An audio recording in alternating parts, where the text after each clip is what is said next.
principle of the game is quite simple. You select stacks of units, and then you select them, and you move them by drag and drops.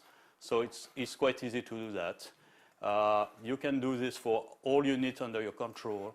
You have different filters that will show you if you are in supply, who owns what you can do, what you can build. The principle being that it's quite easy to do. Just select one stack, move it like you would be doing with a piece of a chess play. And then once you do that, your opponent, which will be the AI or your friend playing by email with you, will do the same. And then you will be clicking to next turn. And at the end of the turn, the engine will do your turn and the opposite turn, and they will be checking what is happening. Usually the first turn is slightly longer in this kind of game because this is a turn where the AI makes a lot of calculation. It goes faster in the ensuing turns.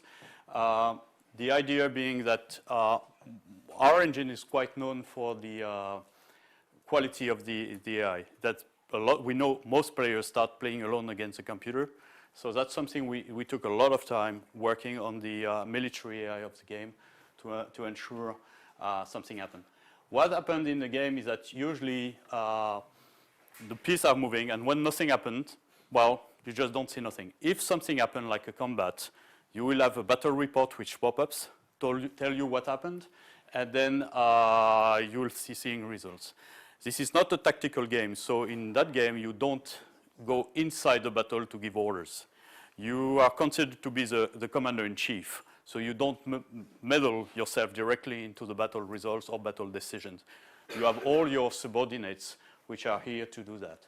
What you can do always is that when you select a leader like Frederick the Great, you can have details about the guy, and we took a lot of time checking the character and the personality of the leaders, and so we develop a set of abilities that each one makes them a unique character. So the key of playing such a game is that trying to know who is the best doing the best job. And so sending a good general doing, let's say, secondary work will be kind of wasting your assets. That's why we say usually to players that the game is not difficult to play, but it's a bit harder to master because the mechanics are simple. But after some time, you have to know, am I doing right? Is it the right thing to do? Do I waste my assets or so on? And so that's something we built on the game forum. We have a community of players who have been playing this game for many years now, and they are here to help newbies.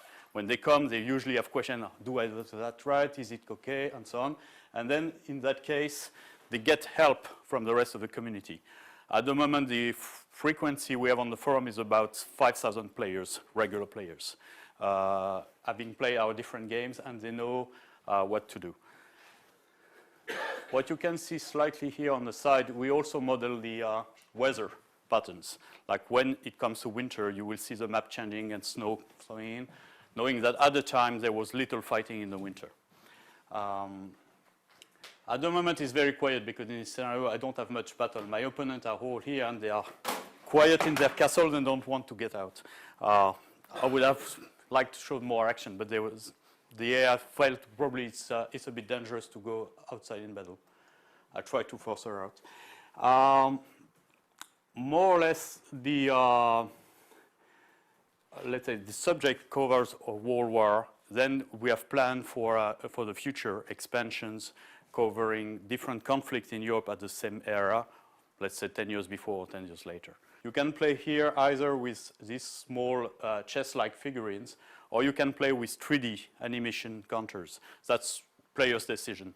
The fact that most players play with these figurines here because they can read more information about their units from there than the 3D tin soldiers like sprites. But depending on the taste of the consumer, they can switch from one to the other.